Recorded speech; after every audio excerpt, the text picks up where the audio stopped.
So now we all have arrived. It's all right. Now this place has been chosen because they said that there are lots of horrible people the other way around. Still we are having their problems. All right. You see, you must know these are modern times. And modern times have lots of complications. सर्व मंडळी आली का? तर आधी इंग्लिशमध्ये सांगते आणि मग मी मराठीत सांगेन. कारण काय ह्या लोकांना अगदी काहीच समजत नाही. ते बरोबर नाही. In these modern times, a place which is supposed to be a holy place becomes the most unholy place. It's such a topsy-turvy condition these days. And when we are trying to establish something very fundamental, it's like a little seedling that has to come out of the stones. It has to fight lots of things, so we have to keep our brains intact and be sensible about everything and try to see what we can achieve through our patience and understanding. It's very important. Today, I think, is a very great day for all of us because this place is the place of Virat, of Sri Vitara. It's the place where Sri Vitala appeared to a devoted son. And when he asked him that you better stand on a break, he stood there. And they say that he stood there waiting. Some people say that the statues that we see came out of the Mother Earth on this sand. And that's what Pundarikaksh carried, saying that these are the ones who came to see me and my parents. I was busy with them. So they are standing on the same brick which I threw.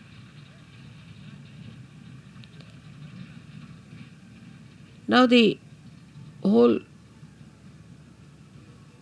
story has to be taken in a very sensible way with a common sense in it. That God Himself is capable of all kinds of miracles. We who are created by God are doing some things which look miraculous. Say if you take about 100-year-old situation of this world, we can say that today we are seeing many things which could be miraculous. 100 years back, nobody could have thought that you could have all these arrangements done here in such a far-fetched places. But all these miracles come from the power of God. So, we are the creator of that wee bit, very wee bit of that miracle. So, all the miracles of God cannot be explained and should not be explained. They are beyond our minds. And to make people feel the presence of God, God can do anything. He can move into all the 3 dimensions and also in the 4th dimension. He can do whatever He feels like. That's what you have seen now in your every day-to-day life. How many miracles take place to all of you. And you can't understand how it works out. Even it works out on things which are not living.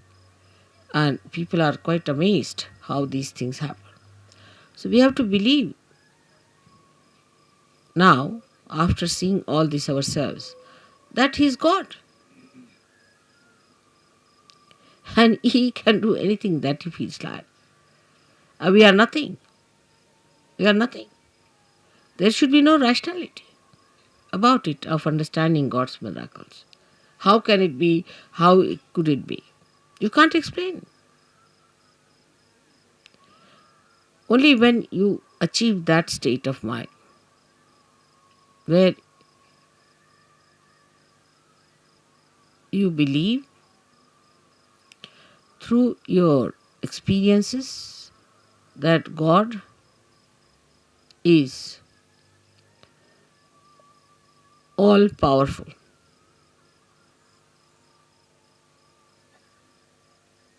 It's very difficult. This concept is very difficult because we are limited people. We have limited powers. We cannot understand how God could be all powerful because we haven't got the capacity. So, this God, who is our creator, who is our preserver, the one who desired that we should exist, who is our existence itself, is an all powerful God. All powerful. He can do whatever He likes with you. He can create another world. He can destroy this world. It's only if He has to desire. My idea of coming to Pandharpur for Shiv Puja was this, that Shiva represents the spirit. And the spirit is residing in all of you, in your hearts.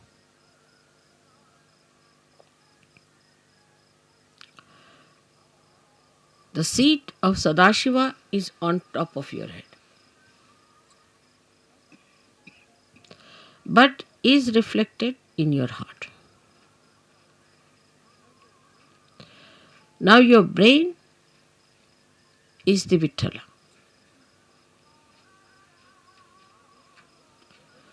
So to bring spirit to your brain means enlightenment of your brain. Enlightenment of your brain means the limited capacity of your brain has to become unlimited in its capacity to realize God. I will not use the word understand, but to realize God. How powerful He is, how miraculous He is, how great He is. The another is that the brain of man can create, of course, out of the dead. But when the spirit comes into brain, then you create living things, living work of Kundalini. Even the dead start behaving like living because you touch the spirit in the dead. Like the nucleus inside every atom or a molecule has the spirit of that molecule. And if you become your spirit, we can say the brain of a molecule or an atom is like the nucleus, body of the nucleus. But the one that controls the nucleus is the spirit that resides within the nucleus. So now you have got the attention or the body,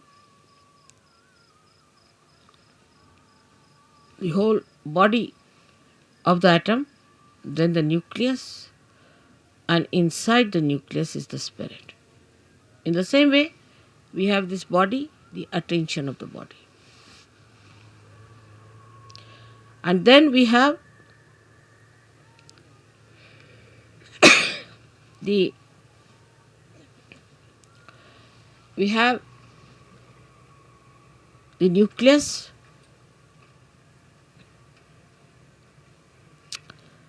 is the brain,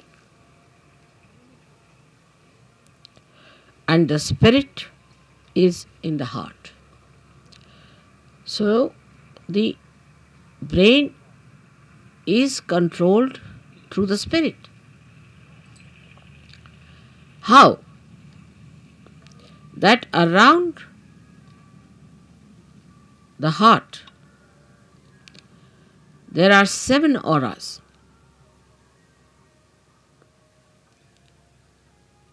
which can be multiplied into any number.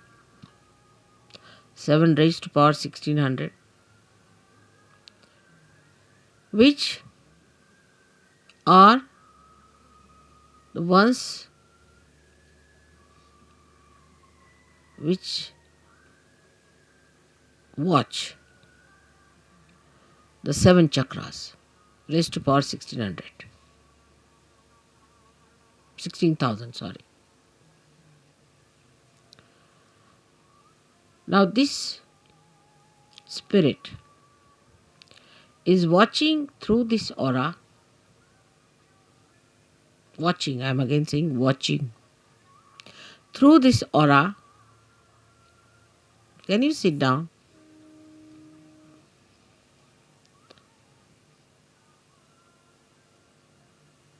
Can you sit down? I think would be better.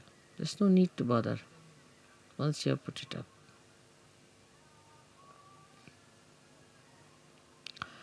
This aura is watching the behavior of your 7 centers in your brain. Is also watching all the nerves that are working in the brain. Watching again. But when you bring the spirit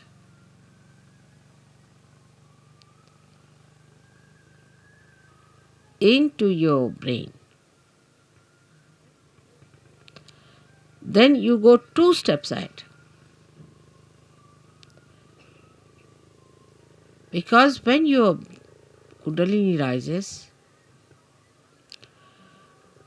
she touches the Sadashiva, and Sadashiva informs the spirit. Informs in the sense reflects in the spirit. So that's the first state where the watching auras start communicating to your different chakras in the brain and integrating it. But when you bring your spirit to your brain, this is the second state. Then you really become self-realized in the full way. In the full way. Because then yourself, that is the spirit, becomes your brain. Action is very dynamic. It opens then the 5th dimension in the human being. First, when you become realized, collectively conscious, and start raising the Kundalini, you cross the 4th dimension. But when your spirit comes into your brain, then you become the 5th dimension, means you become the doer.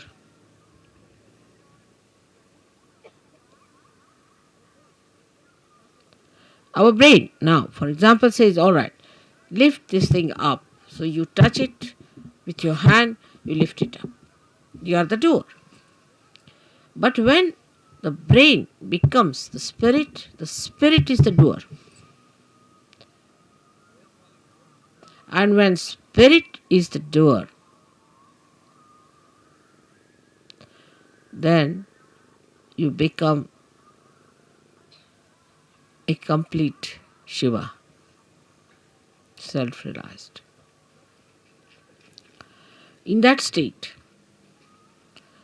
if you get angry, you are not attached. You are not an attached person to anything whatsoever. If you possess anything, you are not attached. You cannot attach because spirit is detachment, complete detachment.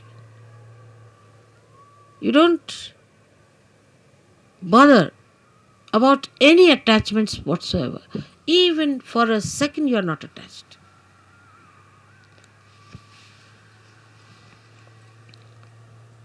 Now, I would say to understand the detachment of spirit, we should study ourselves very well, clearly. How are we attached? We are attached, firstly, by our brain, mostly by our brain, because all our conditionings are in our brain and all our ego is also in our brain.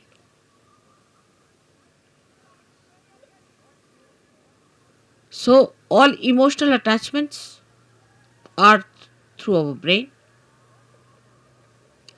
and all our egoistical attachments also are through our brain. That's why it is said that after realization, one must try to practice the Shiva Tattva by practicing detachment. जरा मला शाल दे. तसं शिवाची फार थंड असणार सगळं. Now, how do you practice this detachment? सगळ्यांना English समजताय ना थोडं थोडं? Because we get attached to something, of course through our brain, but through our attention. So we try to do what we call Chitta Nirodh, is to control your attention. Where is it going? In the practice of Sahajyoga, if you have to rise higher, you have to improve your own instrument and not the instrument of others. This is one thing one should know. For definite. Now you just watch your attention, where is it going? Watch yourself. As soon as you start watching yourself, your attention, you will become more identified with your spirit. Because if you have to watch your attention, you have to be your spirit. Otherwise, how will you watch it? So now see, where is your attention going? First, the attachment is in all gross ways to your body. So we see Shiva, there is no attachment to his body. He sleeps anywhere. He goes to the cemeteries and he sleeps there. Because he's not attached, he can never be caught up by any booths or anything, nothing of the kind. He's detached.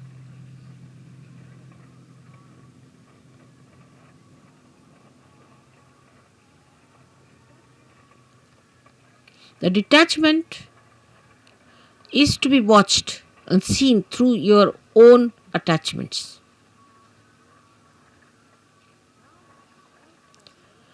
Now, because you are realized souls, not yet, the spirit has not come into your brain, of course, but still you are realized souls. So, what you can do is at least to watch your attention, you can do that. You can watch your attention very clearly by seeing where your attention is going.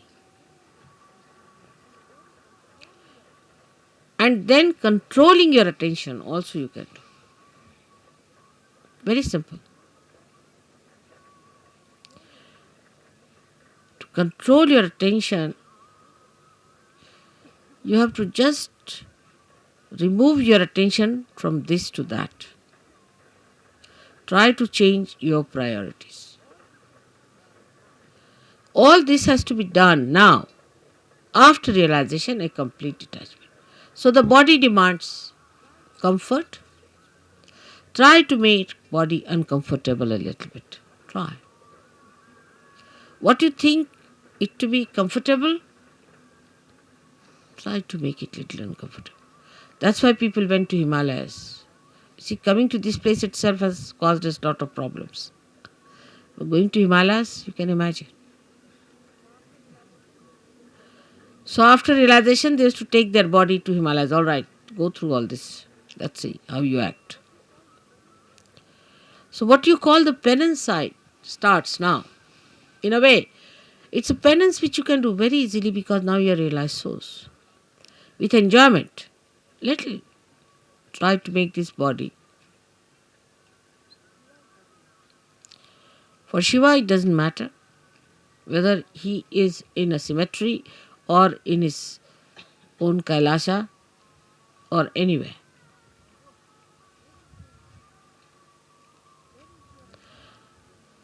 Where is your attention is, you see. That your human attention is hopelessly bad. Very entangled nonsense it is. We did this because of this. There's an explanation. Or others have to give an explanation. No explanation is needed to be given or to be accepted or to be asked for. No explanation. To exist without explanation is the best way.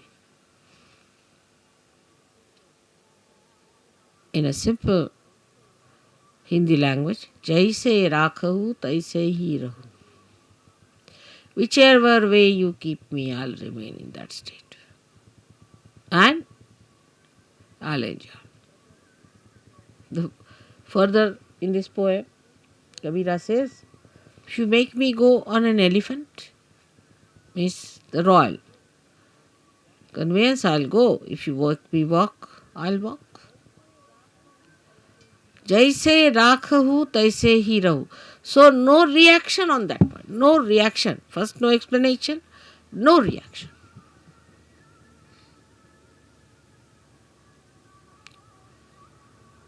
Now, second is about food. So that's the first seeking human beings had as animals. No attention on food. Whether you have salt or not, whether you have this or that, no attention on food.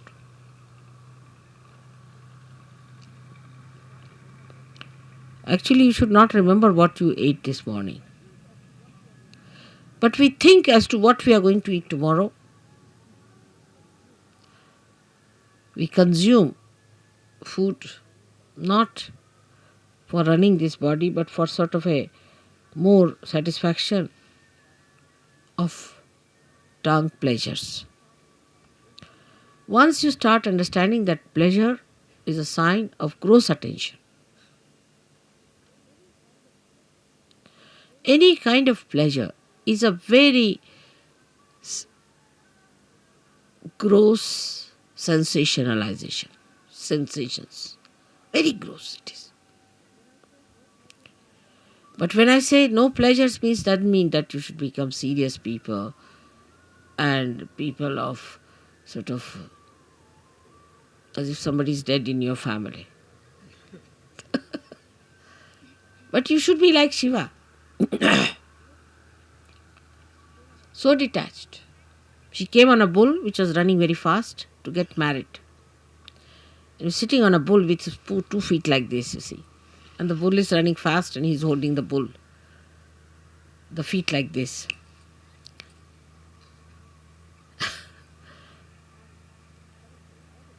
And he's coming for his wedding. And with him are coming people with one eye, without noses, all kinds of funny people coming with him. And his wife feeling quite embarrassed at the nonsensical things people are talking about Shiva. He's not bothered. What's his reputation would be this thing. But that doesn't mean that you become hippies. You see, this the problem is that once you start thinking like that, you become hippies. Many people believe that if you try to behave like Shiva, you become Shiva. Many believe that way. That if you take ganja, you become Shiva, because Shiva is to take ganja, because he was consuming all that to finish off from this world. For what does it matter whether it's a ganja or anything? Give him anything, he'll never get drunk. No question. He's consuming all that. Or they think if they live like Shiva, the way he was detached about things, least bothered about his appearances.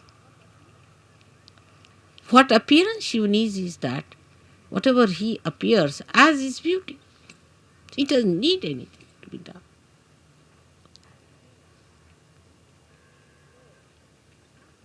So, attachment to anything is ugliness. It's ugliness. It's nonsense. But you can dress up whatever way you like. Or even if you are in the most ordinary dress, you look the most magnificent person. But it's not that if you say that, all right, so in these circumstances, let us go about on a one sheet wrapped around. The beauty that has evolved within you through spirit gives you that power that you can wear whatever you feel like. Makes no difference to your beauty. Your beauty is there all the time. But have you achieved that state? And that state only you achieve when your spirit enters into your brain. With ego-oriented people is more difficult. And that's why they cannot enjoy things. At the slightest pretext, they topple down.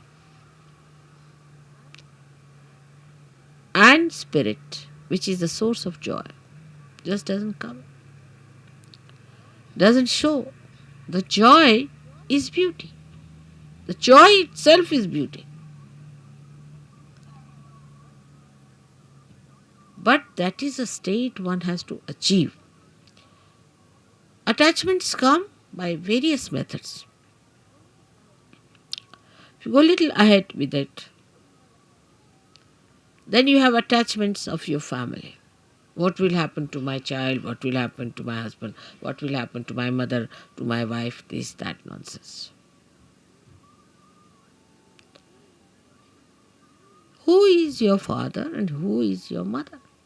Who is your husband and who is your wife? For Shiva, he doesn't know all these things. To him, he and his power are inseparable things. So he stands as singular personality. There's no duality. When there is duality, then only say, my wife. You can't say, my nose, my ears, my hands, my. Go deep down. Till you say my, there is some duality.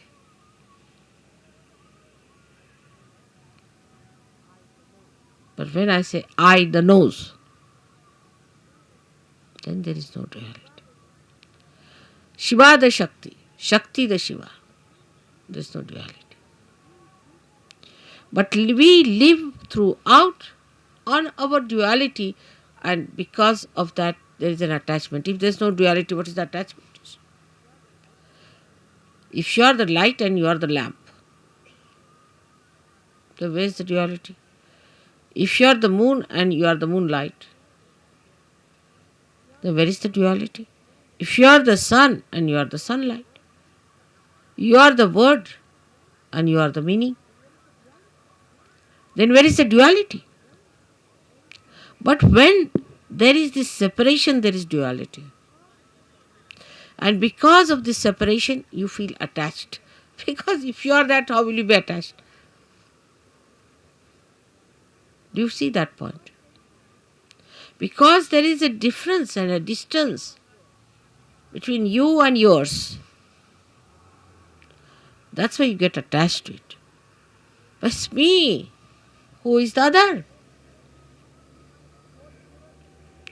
This whole universe is me. Who is the other? Everything is me. Who is the other? But it's not that it's a brain wave or an ego brain wave. बसा बसा बसा मी मागीन जेव्हा लागलं ते सगळ्यांना disturb होतंय. बसा, फार गंभीर विषय होऊन राहिला. यावेळेला काही नको मला. 9 तास जरी बसले ना तरी मला काही लागणार नाही. बसा, आरामात बसा, डिस्टर्ब नाही करायचं, बसून घ्यायचं. So who is the other? Nobody. That's only possible when your spirit comes into your brain and you become part and parcel of Virat itself. Virat is the brain, as I told.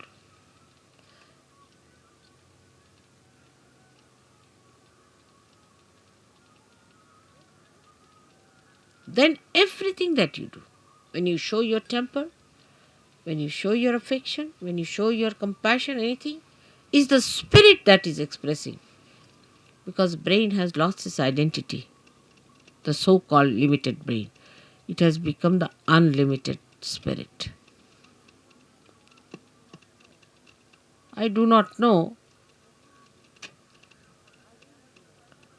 I really do not know how to give an analogy to a thing like that. But what we can do is to understand it. That if a color is dropped in the ocean,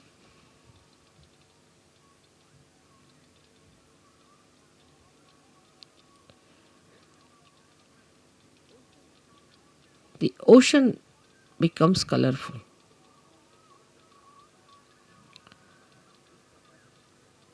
Is not possible.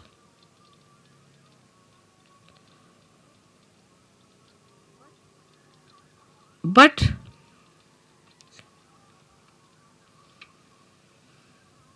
rather, try to understand. If a little color, limited color, is dropped into the ocean, the color loses its identity completely. Think of the other way around. If the ocean is colored and is poured into atmosphere or onto any part, any little wee bit, or onto any spot, onto any atom or anything, it all becomes colorful. So the spirit is like the ocean which has the light in it. And when this ocean pours into the little cup of your brain, the cup loses its identity and everything becomes spiritual. Everything. You can make everything spiritual. Everything. You touch anything is spiritual. The sand becomes spiritual. The land becomes spiritual. Atmosphere becomes spiritual. Celestial bodies become spiritual. Everything becomes spiritual. So is the ocean that is the spirit, while your brain is limited. So the detachment from your limited brain has to be brought in. All limitations of brain should be broken so that when this ocean fills that brain, it should break that little cup. And every bit of that cup should become colorful. The whole atmosphere, everything, whatever you locate should be colorful. Color of the spirit. is the light of the Spirit. And this light of the Spirit acts, works, thinks, coordinates, does everything. This is the reason today I decided to bring Shiva Tattva to the brain. The first procedure is to take your brain towards the Shiva Tattva by telling it, see, where are you going, Mr. Brain? You're putting attention to this, you're putting attention to that. Getting involved now, detach. Become the brain yourself, only the brain. Detach. And then take this detached brain, completely filled with the color of the Spirit. It will automatically happen. As long as you will have these limitations to your attention, it will not happen. So one has to really deliberately do this tapasya. Every individual. I am with you. So you don't need any puja that way. But that state has to be achieved. And for achieving that state, you need the puja. I hope so many of you will become the Shiva Tattvas in my lifetime.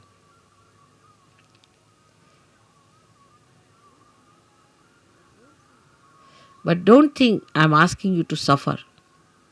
There is no suffering in this kind of an ascent. If you understand that this is the complete joy state, that is the time when you become Nirananda. That's the joy named in the Sastrara. The name of the joy is Nirananda, and you know your mother's name is Nira. So you become Nirananda.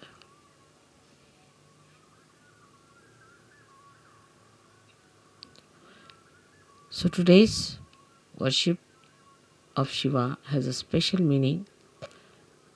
I hope whatever we do in the outward way, in a gross way, happens also in the subtler way.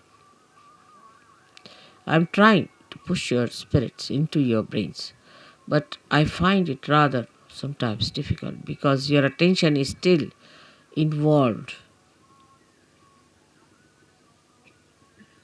Try to detach yourself. Temper, lust, greed, everything. Try to reduce. Like in food, I told today, Warren, ask them to eat less, not like gluttonous people. You see, once in a while, on a day of big banquet or anything, you eat more, but you can't eat every time like that. It's not a sign of Sahajyogi. Try to control. Try to control your speech. Whether you express temper in your speech, or you express your compassion, or you are artificially compassionate. Try to control. I know some of you may not do much. It's all right. I'll try to tell you many a times. I'll try to help you.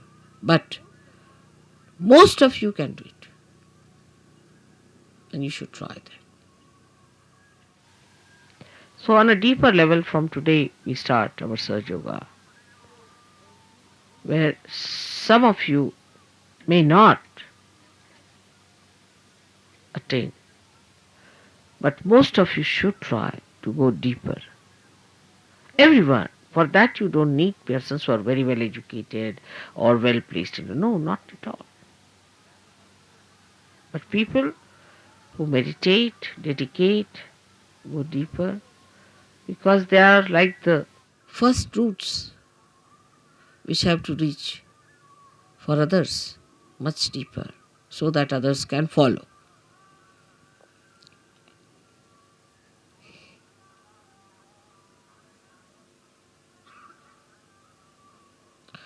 Now for today's puja, we'll have a very short Ganesh Atharvashesh.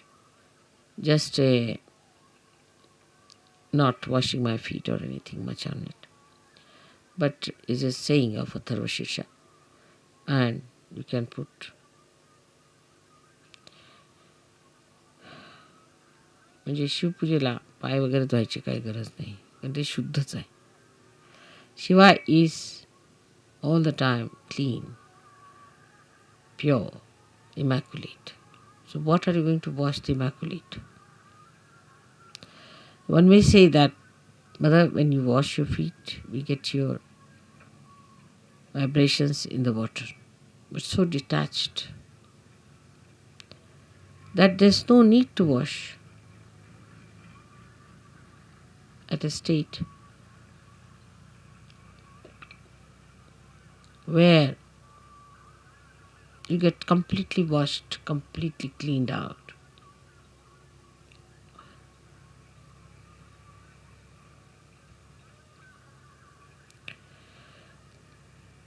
Then we'll have a Devi Pujan, because Gauri, who is virgin, is to be worshipped. So we'll say the 108 names of the Virgin. Then we'll do the Shiv Puja. I'm sorry, I cannot tell you everything in one short speech all about this. But detachment must start expressing itself in your realization. Detachment. What is surrendering is nothing.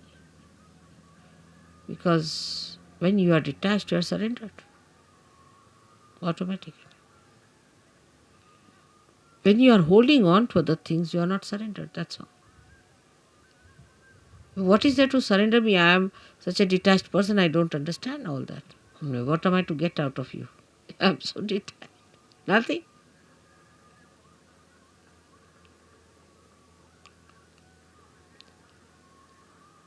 So today I hope we all pray that, O Lord, give us strength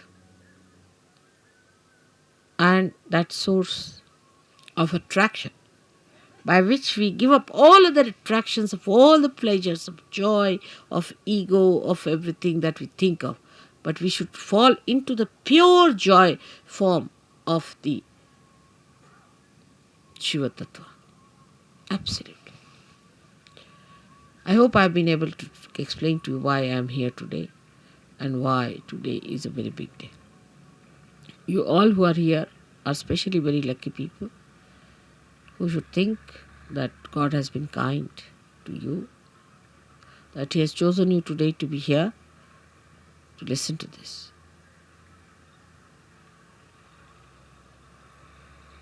And then once you get detached, you'll start feeling responsible.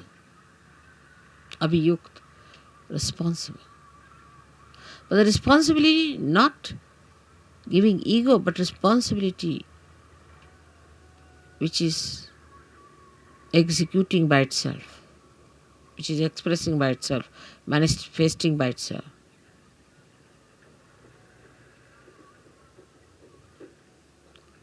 May God bless you.